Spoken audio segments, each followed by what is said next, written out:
Muito bem, vamos agora à questão da relação da entropia com o calor. Ela pode existir, sim. Por quê? Não quer dizer que ela exista sempre. Ora, consideremos aquele exemplo da expansão livre de um gás. É um processo adiabático, de que, no caso da expansão livre de um gás, dq é igual a zero. No entanto, ds não. Ou, se quiser, ΔS não. A entropia, no caso da expansão livre de um gás, aumenta. E o sistema não absorveu nem cedeu calor. Vamos a um segundo exemplo. Nesse exemplo, nós já temos uma relação entre entropia e aumento da entropia, ou redução da entropia. Claro que agora nós estamos falando de agentes externos, interação com algo externo ao sistema, para ver um decréscimo da entropia. Né? Mas o fato é que a segunda lei da termodinâmica estabelece que a entropia sempre aumenta e que ds, esse incremento da entropia, é maior ou igual à quantidade de calor absorvida ou cedida pelo sistema dividido pela temperatura do mesmo. Essa é a formulação da segunda lei da termodinâmica. Eu dei aqui um exemplo, né, onde a entropia aumenta, né? Portanto, nesse caso, dq igual a zero, mas ds, nesse caso, aumenta a despeito de o sistema não ter absorvido ou cedido calor. Para processos reversíveis, então, quando eu considero uma transformação reversível, onde o sistema vai de um estado A até um estado B, então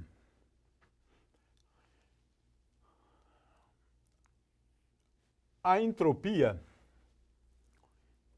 nesse estado poderíamos chamar de entropia no estado A, e no estado B a entropia é SB.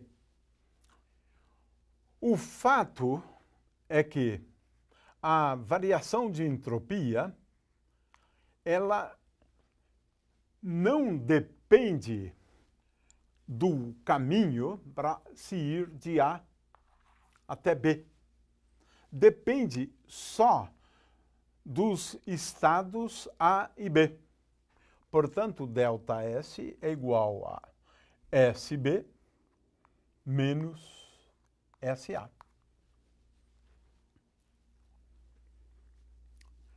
Ora,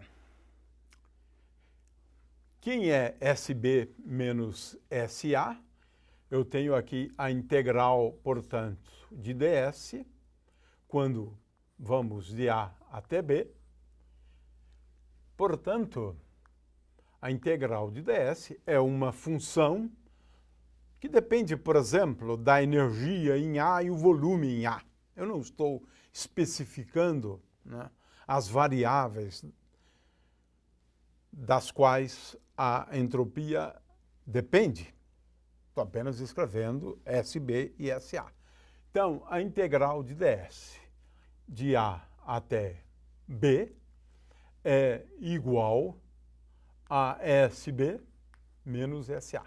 E só depende dos estados A e B e não depende do caminho. É claro que isso aqui pode ser escrito também em termos de uma integral, né, de dq sobre t, e essa conta a gente vai fazer algumas vezes, né, da integral de dq indo de A até B, sendo que a gente vai definir isso aqui um pouco melhor. Então, a formulação da segunda lei pode ser feita da seguinte forma, levando em conta, então, transformações, né, reversíveis, SB menos SA é igual à integral de A até B de dq dividido por t.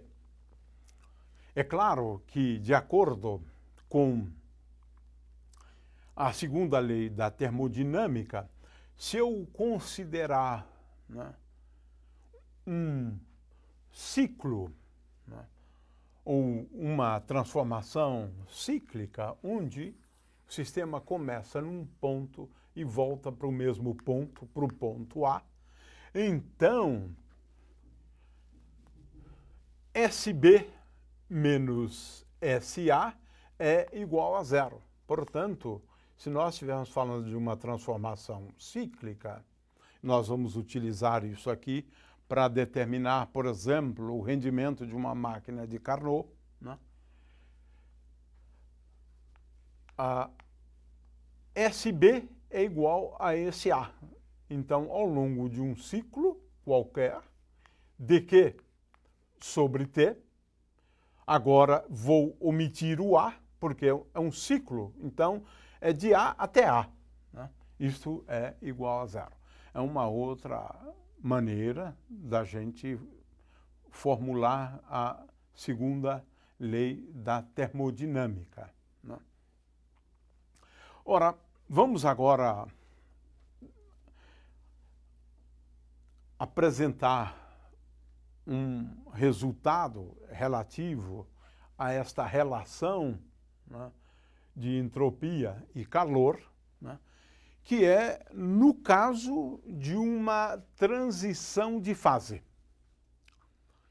Ora, ao longo de uma transição de fase, vamos agora escrever, né, esse processo. Ele é um processo que pode ocorrer sempre nas duas direções, né?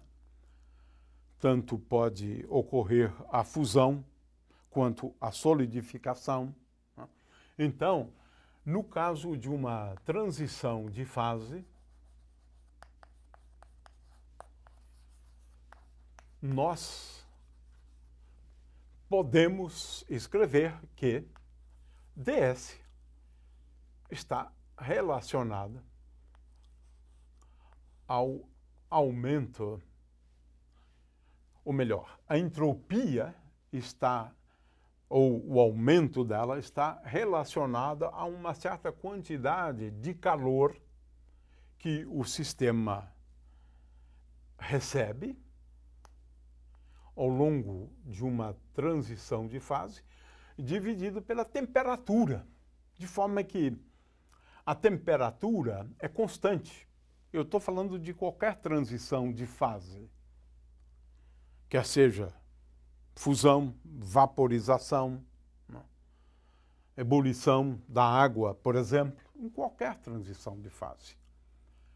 Ora, se a temperatura é constante, né, então o ΔS, como a temperatura é constante, é igual a 1 sobre T.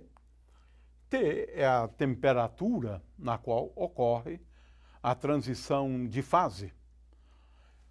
Essa temperatura é igual a 273,15, no caso da transição de fase do gelo para a água, e é mais 100 para o caso da ebulição, transformação da água em vapor, por exemplo.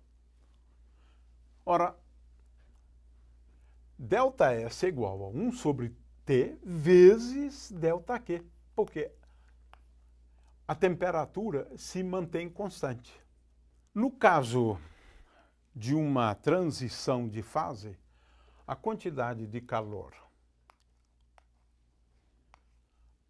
absorvida ao longo de uma transição de fase, estamos chamando essa quantidade de calor de ΔQ, ela é proporcional à massa da substância, por exemplo, a massa da água, vezes L, onde L é o calor latente. O calor latente é característico da substância. O fato é que agora nós podemos expressar a variação da entropia no caso de uma transição de fase. ΔS é igual a 1 sobre a temperatura da transição de fase, vezes a massa da substância. Então, é M dividido pela temperatura, vezes o calor latente. Ou seja, ao longo de uma transição de fase, da fase sólida para a fase líquida, ao longo da transição de fase, a temperatura se mantém constante e eu posso calcular o aumento de entropia. Sim, ΔS é dado pela massa da substância vezes, dividido pela temperatura, vezes o calor latente. E já apresentamos algumas tabelas de valores de calores latentes, né? Porque eu tenho, no caso da água, estamos falando de 2, né? Temos o calor latente quando estamos falando da transição de fase, na qual o gelo passa dessa fase sólida para a fase líquida e, finalmente, da fase líquida para vapor. Os calores latentes são diferentes. E os calores latentes diferem de substância para substância. De qualquer maneira, nós temos aqui uma forma relativamente fácil de determinar o aumento da entropia quando ocorre uma transição de fase.